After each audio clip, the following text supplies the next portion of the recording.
Revisiting the Educational Heritage of India, where we will speak about Sahana Singh's latest book. Sahana Singh is an author and commentator based in Texas. Her first book, The Educational Heritage of Ancient India, has been appreciated by Indians in the role played by India in spreading knowledge around the world. And her latest book, Revisiting the Educational Heritage of India, explores the subject of India's unique ecosystem of learning, which created a knowledge-centric society. She will be joined in this conversation by Mohandas, who is the chairman of Manipal Global Education.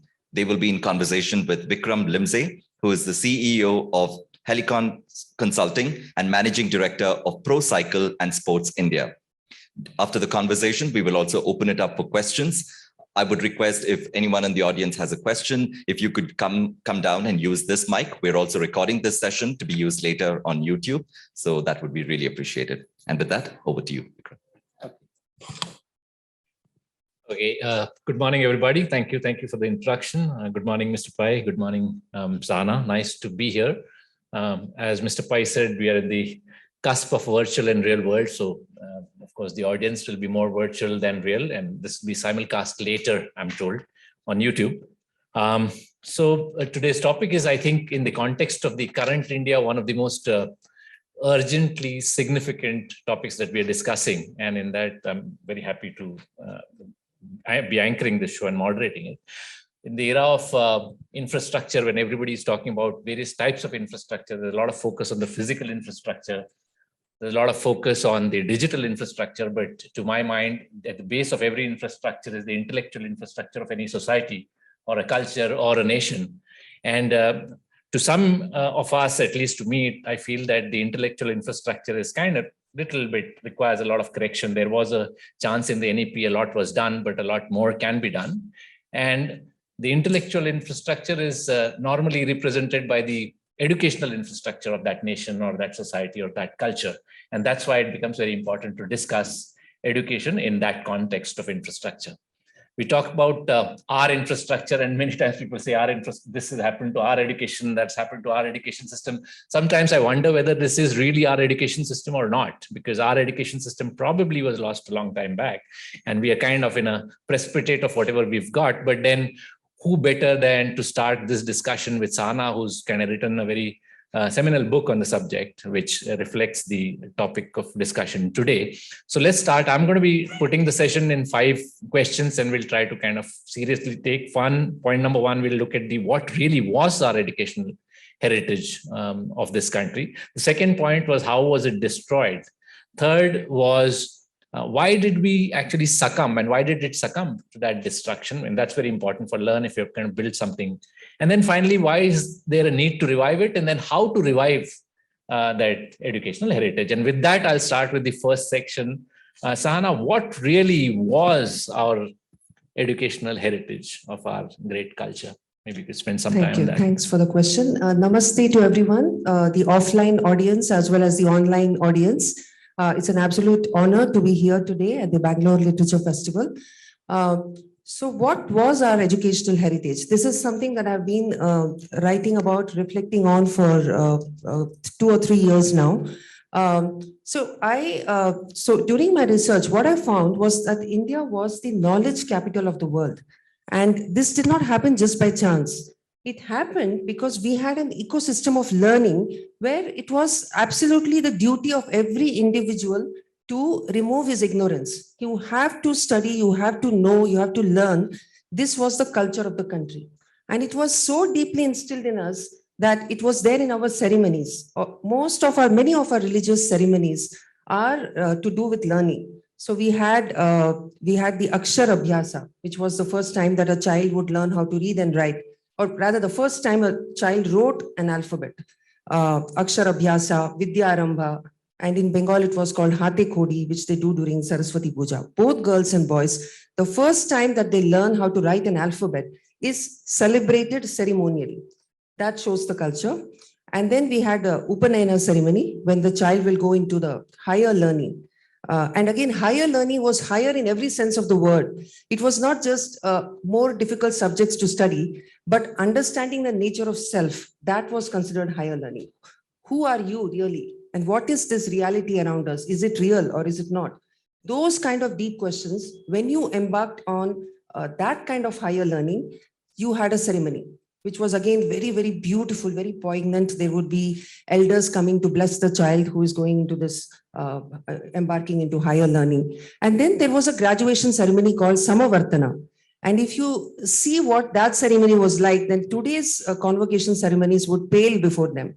It would be so significant. The student would have a ceremonial bath and come out as if now he has completed his education and he's going to now go to the bigger world and teach others, or maybe go for further learning. He would travel around the land and learn from the people. So this was the culture. And the other thing was that the guru was the most important person in society. The teachers, the scholars were given utmost importance, not the richest person in town, but the most learned person, the most humble person and most scholarly person was given the highest regard in society. That was the heritage that we have.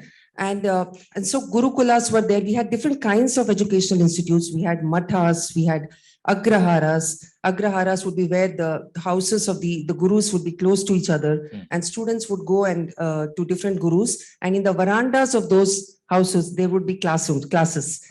And then there would be, spontaneous debates that would take place between people right there on the street where the Agrahara is located. So it was a whole culture of learning, debating, where nobody had a monopoly over truth. And you could challenge the person who is saying something, and there would be debates which everybody would attend. So this is just a snapshot of our... Nice. Good initial snapshot you've given. Mr. Pai, according to you, what was this great educational heritage of ours? Well, I think we can show it by seeing the construct of society. Our heritage is that the scholar is placed at the top of the totem pole. They're the only society in the world. If you look at history, between all the civilizations, the Chinese, the Japanese, the Indian, the Egyptians, the Middle East, whatever it is, even the Incas and everybody, the scholar in India was at the top of the totem pole, epitomized by the fact that when the Rajguru came to the court, the king came down from his throne, washed his feet, welcomed him, and brought him and made him sit next to him on a pedestal higher than him. That means learning was respected. And why was learning respected? For a very important reason, like Sahana said, learning was about realization of the self. Our civilization is about the realization of the self. Our civilization is about living in harmony with nature, which today we are being told is a new mantra, whereas we've been practicing it. Our heritage is about making sure we take from nature what we want for sustenance, but don't destroy nature. And that's why we worship animals and we worship nature, etc. So it's a very symbiotic relationship, which was self-sustaining in the way, because it is not about destruction, it's about creation. Now you go back to when the Buddha came 2,600 years ago, all right? When the Buddha was there, look at the whole world and see what was. China was just fighting among themselves. They're trying to unify in 300 BC. Europe 2,600 years ago, well, the Greeks were there. The Romans were not there, right? And nothing else. And then the Incas, yes, and they were there. There were some civilizations. None of this modern European civilization, etc. So when the Buddha came, how did the Buddha talk to people? By debating, by preaching. He went round and he changed the world. He changed what was. And he created a cadre of people who could go and teach people. And that was the teaching which was very respected. And those Buddhist scholars were welcomed into all the courts of all the countries, all around Asia, wherever they went. So Buddhism spread. It didn't spread by the sword. It didn't spread by violence. It didn't spread by allurement. It spread by general thought, because those days civilization respected scholars. And now that continued till a particular point of time when we came under invasion. And when you go invade a country, what is the first thing you do? You destroy the intellectual class. So the destruction part, I'll come in the next section, and I'm sure we have a lot of... Vikram, I just want to make a point about Buddhism. So in those times, Buddha was not regarded as starting another religion. So he was just another guru in the whole pantheon of gurus that we had. So it was not seen as a different religion, maybe a different sampradaya, but he was like seen, it was like a continuum with Hinduism. So Hinduism and Buddhism, this whole divide, Jainism, it came much later. And I think that's also something that I want to talk about. We should understand all these philosophies, Yeah. these faiths, they are all related to each other, and they are on a continuum, and they came from this land. So we can't even call them any ism, because they're all part of the same dharma, the dharma-based thinking that we had in our country. Excellent. I think to me, just a short point about the educational infrastructure. I think the best thing which occurred to me is that it follows a very syncretic physical, mental, intellectual, and spiritual development. That's how the entire educational infrastructure was designed. At the child's age, the guru used to kind of look at whether his Rajogun, Satogun, Tamogun was good enough, and then handed him over to. So skill was not something that we talk about now. It was there. So it was a very beautifully designed system. And secondly, it was very practical, and it was lifelong. It kind of prepared you right up to Vanaprasth. That's what happened. And like you rightly said, it was not just about some ism. And that was the good part about our heritage. The next thing was how was it destroyed? Let's, Sahana, I'm sure a lot of people have talked about it, and let's spend a little time on that. How was this beautiful system destroyed? Yeah, this is of course very traumatic. So during the 11th and 12th century, that was the time when the biggest assault took place on our learning centers. So we all know about how Bakhtiyar Khilji went just with a few horsemen, and he attacked Nalanda. He completely destroyed it, killed all the scholars there, burnt the library, which burned for months and months, and then went on to destroy many other universities there. Vikramshila, Jagaddala, Udantapura, all those universities on the eastern part of India were destroyed.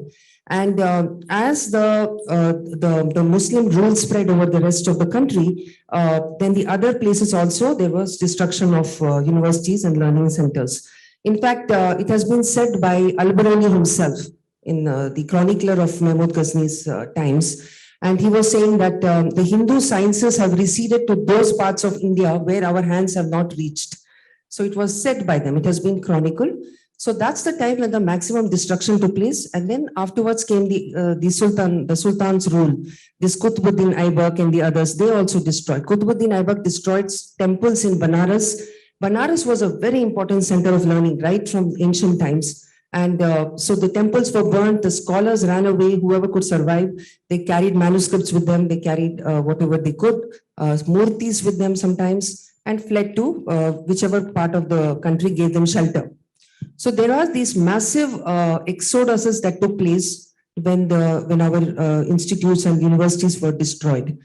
This continued, and at that time, it was just a question of survival for scholars. That ecosystem slowly started getting destroyed. And then when the Islamic rule started, that was when the maktabs and the madrasas, they took center stage. Delhi became a center of Islamic learning.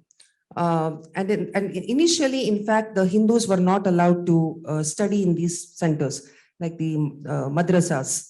It was Akbar who later opened it up, and he said that Hindu students should also be allowed to study in these places. So the government funded institutes. And then Akbar actually said that we should have Hindu sciences and maths, Hindu subjects should be introduced. Astronomy, science, all these were considered as Hindu subjects because it was so much the preserve of the Hindus.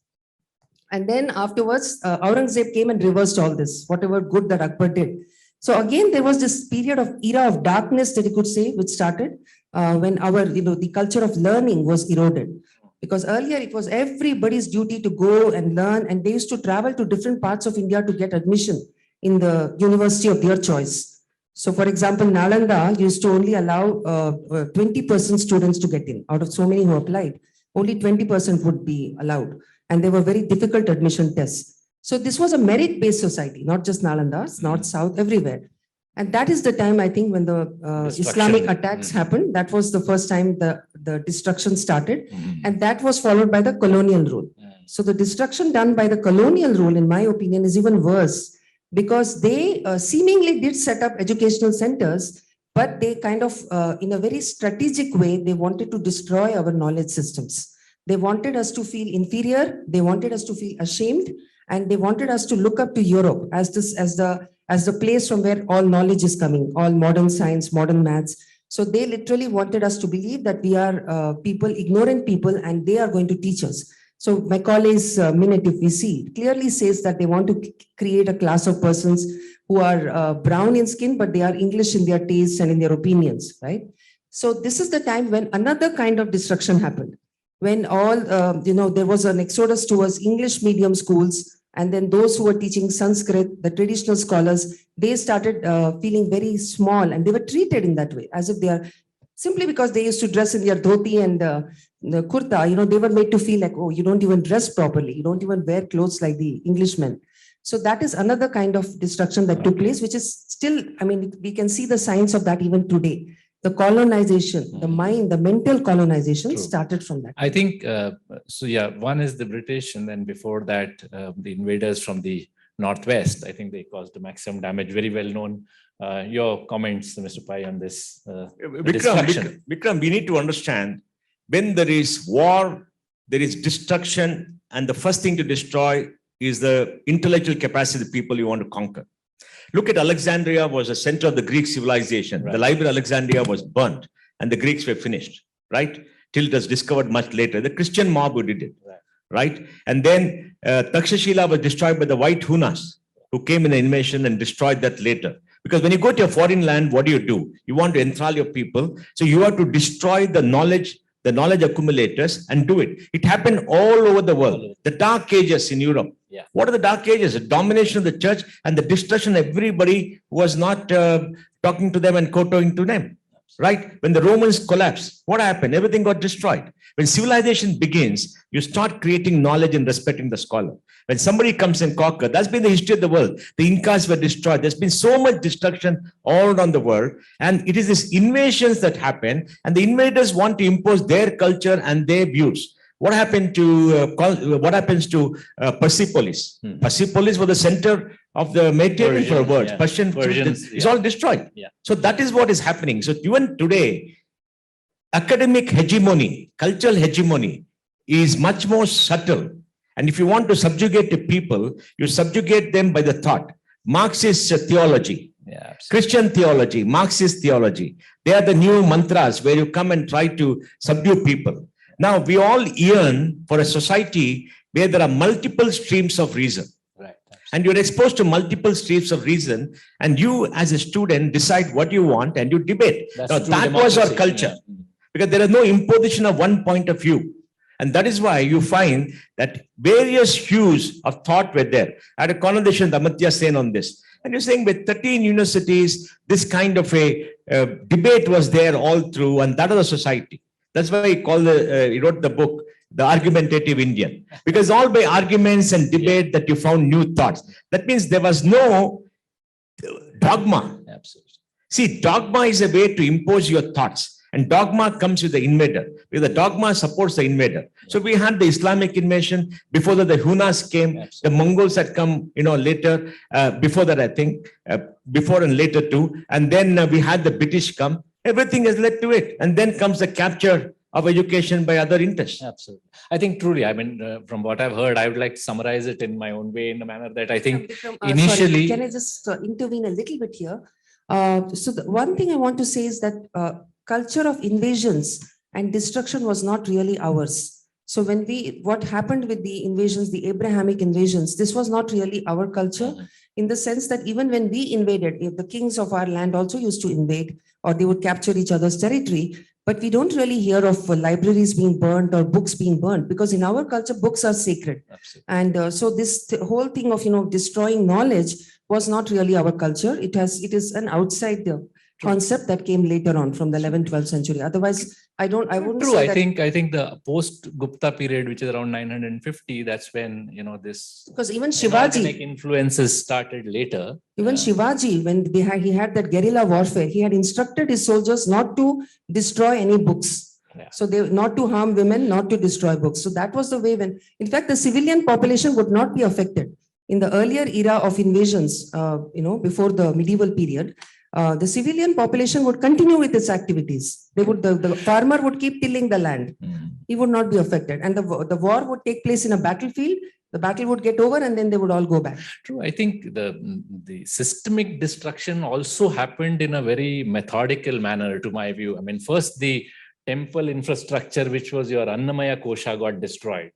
Then the Manomaya Kosha got destroyed by the Britishers by the Macaulay. Then the Vijnanamaya Kosha got destroyed, which is the intellectual infrastructure got destroyed, like you said, by the Marxists and the leftists. And I think post-independence, it was a mix of the Manomaya, Annamaya and Vijnanamaya Kosha. Everything got destroyed from 1947 right up to 1970, 1979, till probably Nurul Hasan was there. And there has been a very logical, by design, destruction of our educational heritage, which has happened starting with 950 down to 1970. And I think that needs to be at least recognized before we do anything to do with it going forward. The question then arises is, though we had a great system, it got destroyed by design. Why did we succumb to it? Why did our heritage succumb to this destruction? Any comments on that? Why did we actually succumb? If we were so great, why did we succumb to it? And that also needs to be discussed to prevent. That needs to be discussed too. But I am thinking maybe it was a sense of comfort of, being very comfortable in this ecosystem of learning. It's possible that we did not really think that, everybody is not like us. And we were very comfortable with our debates and our discourses. And we were, I don't know, maybe we didn't realize the threat that is about to come from the West. So that could be one reason. So there was a sense of complacency. It's possible. And there could have been a sense of pacifism. There could have been, because that is the time when, of course, Buddha had already preached and gone. There might have been a sense of pacifism. There might have been a sense that whatever happens, happens for the good, that kind of thing. So that Kshatriya Dharma might have got eroded at that time. That's possible. But there might be other reasons. I think my view on this, why did we succumb, is I think probably, Mr. Pai, your comments first and then... knowledge depends upon an economic ecosystem. Right. The scholar has to live, he has to eat. Who is going to feed him? So once you stop this kind of patronage of scholars, it goes. So repeated invasion, repeated centralization of power, repeated shift in power destroyed everything that was sustaining. Because remember, Dharamapal has written that the village schools sustain the local villages with education. The British destroyed the village, the fantastic book. The British with data. With history. The British destroyed that kind of infrastructure by making land tax equal to 50%, because this was sustaining the farm economy, right? Absolutely. So we impoverished the farmers, impoverished the scholars. So it was a system. See, the whole issue was the invasion. Whole issue was outsiders coming in and destroying. Look at China. China till 1919 was ruled by emperors. They had internal wars, they had internal strife, civil war, and the Mongols had come, but it didn't affect them much after the Great Wall, after Kublai Khan. You saw how China was still there, except that China, because of the decadence, missed out the Industrial Revolution. They shut themselves out of the Middle Kingdom and didn't allow the forces to come outside. After the Great Khan. After the Great Khan. Now, India was open to everybody because of the trade routes. Absolutely. And India actually spread knowledge. The Chinese didn't spread knowledge. Indians spread knowledge. For example, if you go to the Sri Vijaya Empire in Southeast Asia, it was the Indians from the coast, from right up to Java. From Orissa and from Tamil Nadu who went there. We are a seafaring nation. So if you go to the east coast of Africa, even Madagascar, even the language is like Oriya. Yes, you find that influence. You go to the Middle East, you find that influence. You go to the Mithran Empire in Central Europe, you find that. So there was a focus there, but it all happened with this repeated invasion. And the biggest invasion was, of course, the Mongols, who destroyed everything. Yes. And then the White Hunas came, and then the Islamic invasion was the thing, and then finally the British Empire. I think one of the things that comes to my mind is that education was a part of active statecraft for all these invaders, whereas we never had education as an active statecraft. It was something in the domain of personal self-awareness, and it was not even when, you read it, they were all Vikram, it is a fight of dogma versus open system. Yeah, absolutely. In IT, what you say is about a closed system and an open system. Yes. We are an open system. Absolutely. They were a closed system with a dogma which has sought to answer everything. They did not accept anybody who went against that. They destroyed them. So they had a single thought. They worked with a single purpose. Absolutely. We were very diffused because we are an open system. But at the end of the day, like a forest, Open system wins. Yeah. If you have monoculture in the forest dies. Absolutely. Nature dies. Nature is an open system. The interaction of various elements with each other, with nature, what creates sustenance. Yeah. And if you destroy it, make it monoculture, nature is gone. The world becomes barren, right? True. So look at the contrast. True. Everywhere, I think it was a part of statecraft, and that's why it succumbed, perhaps. I mean, Jesuits is a hardcore arm. Education is a proper arm of evangelism, and that's how it took off. And I think that was one of the main reasons why. Yeah, Go ahead. No, I just wanted to just expand a bit more. I don't think we really succumbed completely the way it appears, because we still survived. Our religion has survived, and many of our manuscripts are still there. So there was resistance. We have to recognize that we were not supine people who just succumbed, because there are numerous accounts of resistance. And that is how, there were even Bakhtiyar Khilji, for instance, he met a very gory death. After he destroyed all the universities, he met his end in Assam. King Prithu destroyed him. So it was, there would be resistances, but it's just that maybe we all didn't come together in millions and then push back the invaders. But in many pockets, we kept resisting, and that's how we preserved our culture and our, the Vedas are still there. The oral tradition, the Vedas are still there. So I would say Vikram, what saved us was the size, the diversity, and the people, and the huge landmass. The huge landmass. It takes a lot. We were about 5 million square kilometers of area, undivided India. Absolutely. So huge landmass, huge pockets. So, but large parts of what happened was gone. And sometimes, as they say, in the Project Tiger, the best results were where the Project Tiger did not function. So where there was no organic, I mean, in the sense, we had a very nice syncretic educational heritage at a value system level within the family. Anyway, that was, there. So that is what probably saved it big time. And the other thing is, since you mentioned the statecraft, I just want to say that a lot of kings used to encourage debates. So the intellectual debates would happen in the king's court.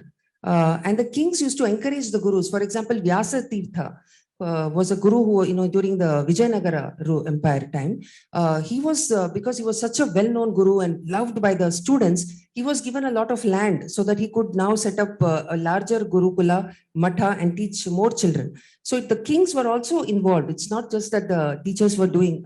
I think every ecosystem, develops organically. This educational ecosystem and heritage also developing organically. It just, at 950, it kind of submitted to an inorganic influx, and that's where probably and it didn't rightly succumb. Now we come to the before we open it to questions in another 10 or 15 minutes, I was thinking, because we've got only 60 minutes, so therefore I'm trying to, I hope I'm not, the other was, why should then we revive it now?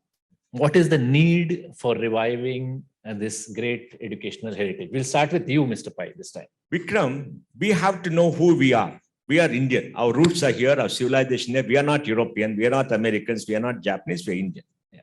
And as Indians, our culture is transmitted by our language, our heritage, and everything.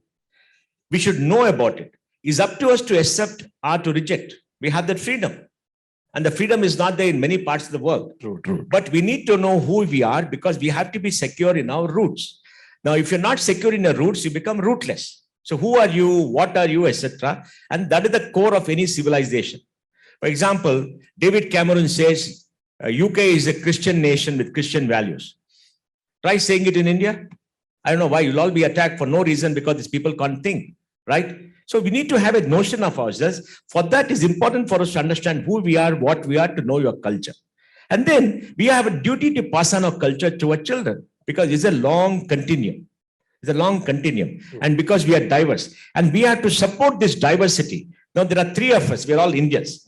I speak a different language, have a different custom. She has a different one. You have a different one. But we're all Indians together. Now, this interaction between the 3 of us creates something different, correct? Absolutely. But we have to be what we are.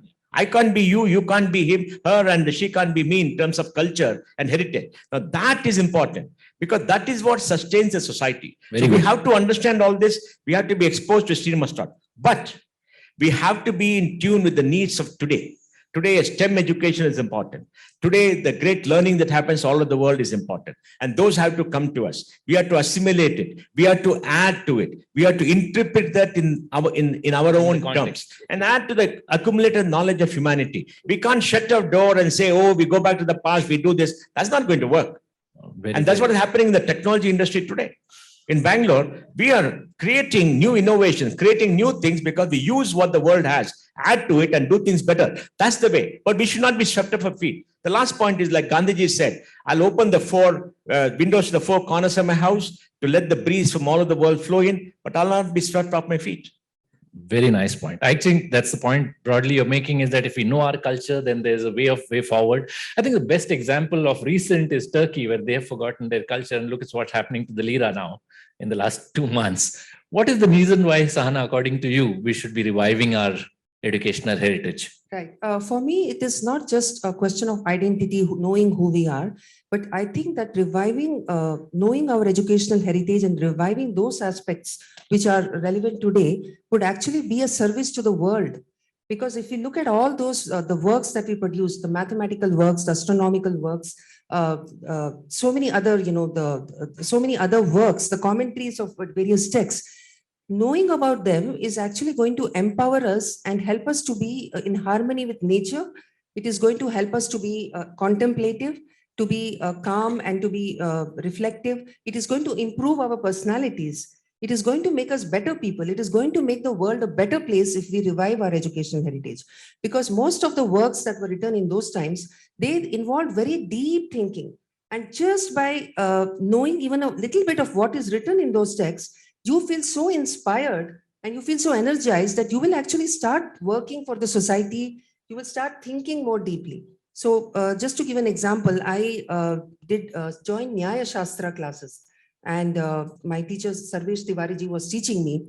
And just those classes, they were so interesting to, to think logically, to have various terms for making for arguments, right? The different kinds of evidence that we have to use in our arguments. So just studying an ancient subject made me look at the whole world in a different way and also put my arguments more lucidly. So here I could right away see the connection between reviving our heritage and improving today's times.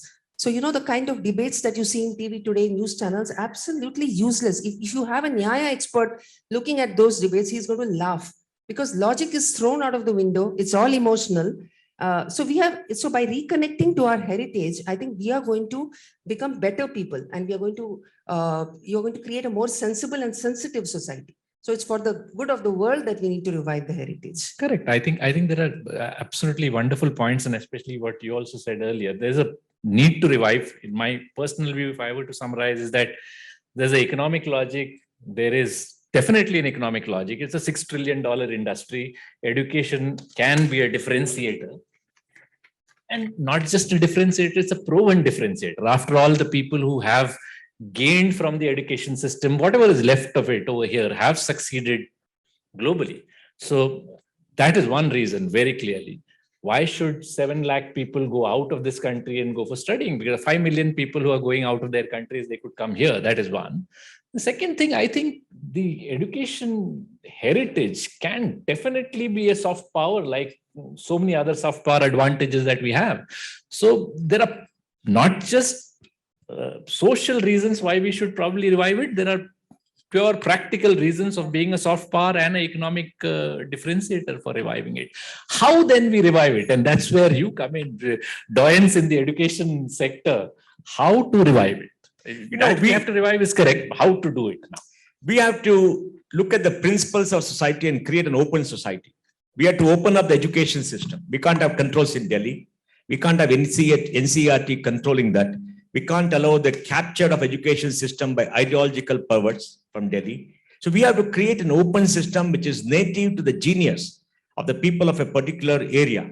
For example, we live in Karnataka. We have a particular culture. So we have to decide what we want to do and how we want to do it without having Delhi interfere. Delhi has been captured, and that is the centralization of power. Absolutely. The Bengalis have to do it the Bengali way. And then we have to interact with each other to understand what their thinking is, our thinking is. The Orias have to do it. The Tamils have to do it.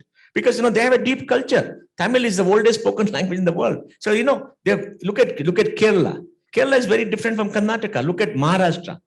So all our states are like independent countries of Europe.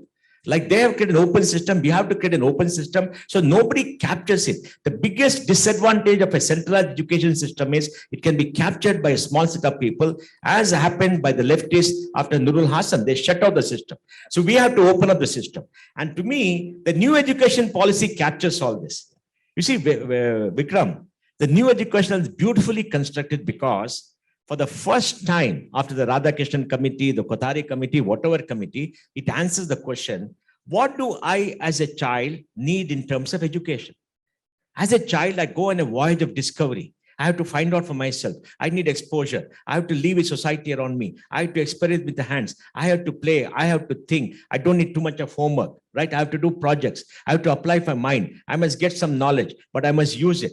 Right? And not be subject to a structured curriculum which destroys your thinking, destroys your innovation. So new education policy has that. And then when I'm a young person going to college, I must have the flexibility to opt in and out, get credits, do all kinds of courses, go to multiple institutions and do it in my own time and space. That's what it does. And then I must be connected to my civilization to know that I'm an Indian. I can reject it, but it's my choice. But my access to it should not be limited. So I must know that. I must know my languages. Because through my language, I get to know who I am and what I am. And I think the language is extremely, extremely important. And through that, I must interact with science and technology. I must use technology. I must be a global citizen with the Indian heart, with the Indian base. So new education policy answers all this because it is student-centric and it's an open architecture with an open system without too much of imposition or a centralized control. Because in education, the moment you have a hard center, it captures the entire thing because the form of hegemony. Hegemony is the most destructive part of a structured society, and our civilization was about open systems where there are multiple streams of thought, multiple streams of knowledge coming to you, and you decide. It's confusing to me, but over a period of time when I've been through the process, I understand why it is so very invigorating and rejuvenating, because I become very creative, I become very innovative, and I become a thinking human being. But it is a part of the concurrent list. So in that sense, the states are look, concurrently, state list is all a construct. It doesn't prevent you from doing anything in academics. It doesn't prevent you from doing anything in academics. When you read the great books of the world, why are you reading all Western books? What about our Indian books? Don't we have any Indian books? True. I mean, you go to some universities in the north in Delhi, which are creating Indians, I believe, for the West, without creating Indians for ourselves. Look at all the great books. You read the great books of India, 10%, 20% great books of the world. But read the great books of India. Right? Absolutely. Don't we have any great books? So we have to rethink it from our ethos, our culture, and make it open so the student is not subject to another kind of hegemony. So let's be clear. We must stay from hegemony, give options. Individual choice, individual freedom should be the cornerstone of our education system. How do we revive it, Sahana, according to you, this great system of ours? So I think we have to find a way of kindling the curiosity of the child, the student, because this was an intrinsic part of our education system. And Zhuangzang, when he visited India, he mentioned that he was fascinated by the curiosity of the children. Nobody is forcing them to study, and they themselves want to study and know more. So this is something we have to bring back. So if we want to bring back our educational heritage, we have to find ways to kindle the curiosity, make them interested in study, number one. The other thing is, I think we need to introduce the great books of India, as he said. We have, of course, the Ramayana and Mahabharata. That used to be taught at the school level. If you see Dharampal's book, he says that it was being taught in the primary schools. So when the children learned Ramayana and Mahabharata in their own mother tongue, that was already giving them a kind of imaginative capacity, which is lacking today, because they are hearing these amazing stories. Some of it sounds like maybe it didn't happen, maybe it's fiction, or maybe did it really happen. Those kind of discussions would have happened right there in the school when it was being taught. So you have these books, not just Ramayana, Mahabharata. We need to introduce Yoga Vasishta, the Upanishads. There even Panchatantra. I mean, Panchatantra in the original Sanskrit or translated into languages, regional languages, they are absolutely fascinating. These texts, various texts, should be maybe summarized if they are very long, too much to teach in one semester. Summarize these books and give the children an idea about what is there in our great books. And that will already give them an interest to go back and explore what our gurus taught. So suppose you have a course on Panchanga, a short course on Panchanga, in the summer holidays. That is going to kindle the curiosity of children to watch the sky, to see the night sky, look at the moon, and figure out what day of the month it is, what date is it. So this was another short course that I did, Panchanga, in the US. And there is a teacher who taught me, the same Sarvesh Tiwari ji. And just 1 week of that course, my whole family did it. We got so fascinated that now every day we look at the moon and try to figure out what day of the month it is. So, and then the next step is you'll want to buy a telescope, you'll want to look at the stars more closely. So this is how I feel that our own subjects are going to help in rekindling the curiosity and interest and take them on a path of higher learning. So just one example I would like to give is Manjul Bhargava. Manjul Bhargava, who won the Fields Medal, the highest medal in mathematics, equivalent to the Nobel Prize. And if you see his story, he used to come home to Jaipur in the summer holidays, and he came across all his grandfather's books. So his grandfather taught him Sanskrit. And then he started leafing through those books, and he came across Pingala's theorem. Pingala, Brahmagupta, Bhaskaracharya, he came across Hemachandra. He came across their works, and then he started thinking, maybe I can use this way of working for solving the Gauss's equation, Gauss's theorem. And then he used all these, the other works that he had read, and it solved it in a very innovative way. So this is where right here, you can see that our ancient knowledge can help you possibly even to win awards today, a mathematics award or a science award. Let's look at how we can use our ancient works, the ones which are relevant today. A grammar, Sanskrit grammar, for example, one course in Sanskrit grammar, and you will already start thinking about the origin of languages. How did this word come? Where did this word come? You'll start thinking about etymology, the rules of framing sentences. There's a lot of content that can come in. But I think at the end of this seminar, before I open it up for questions, I think very clearly to revive it, I think there has to be some policy level, like you rightly suggested. Yeah, in the new policy, it's beautifully done. But again, we've gone into from 10 plus 2 to 8 plus 5 plus 4. I don't know why we can't do the old 7 plus 7 plus 7 plus 7 and be done with it. That's one. The second, I think, is from a funding point of view. I think, I think there should be stocks and bonds issued on BSc for education, and people might just for a Vikram, funding is not a problem. I know 5 new universities coming up in Bangalore. Mm-hmm. So they're all coming up. So I think they're coming up. But we should recreate different kind of university. Yeah. The Chanakya University hopefully will be a very different kind of university. Also, I think universities are no longer about bricks and mortar now. So there are going to be digital universities. They're digital. But look, in a school, you need a child to interact. Yeah. Here, this K-12, physical interaction. 30, 40% of content can be taught electronically, but the rest has to be human. Okay. Vikram, I want to end by a fear I have. We are coming to the metaverse. Mm-hmm. In the metaverse, virtual reality and reality is going to merge. That's what we are told. Absolutely. So we won't know whether we are living in virtual reality or reality, because the mind transcends both seamlessly at the same time. For you and me who are brought up in a different era, it's very separate. But for a young child of 10, 11 who's always spending time looking at the internet and the world and everything else, they don't make the distinction. Now, in that case, is that what we want for a future? That's not what we want. We want a human being, a sensitive, caring, compassionate human being with emotion. What distinguishes us from other creatures is emotion and the compassion and the caring. And that's what creates great thought. We don't want a widget. So the danger has to come, and the danger can only be remedied by exposing them to the softer parts of life. For example, gazing at the moon, gazing at the sky with wonder, right? Children should do that. That's what we got to do. So now we have to rethink, and it has to be done locally. It cannot be centralized. Correct. Dharwad need not follow Bangalore. We don't have to follow Delhi. You understand? True. And it has to be done by the local community who come together, who fund. Funding is available today. Lot more money is available. I think structural funding, policy initiatives put together, I think these are the society has to take charge. And we have to take them. But I think what differentiates from other, and that's a great note to finish. I think that famous shloka from Hitopdesha is good. Vidya dadati vinyam, vinyadayati patratam, patratam dhanam anpoti, dhanat dharam. Therefore, so Vidya to straight happiness. I think the biggest difference is in other cultures is dropped from Vidya to dhanam, and maybe missed a couple of points in the middle. With that, I would like to thank both of you and end this very educative session. Sir, I am Ramesh Chand. I just wanted to understand how do we integrate the reviving our education system with the global systems? What are the challenges? And do we have expertise in India itself to get into that kind of a mode? And how much time it will take? First we must recognize the scholars that we have locally. That requires funding, right? And then we got to create some kind of institutions that will work and interact with our universities and our colleges. I think that's the second step. And the third step is we must reinterpret the West in terms of our own thinking.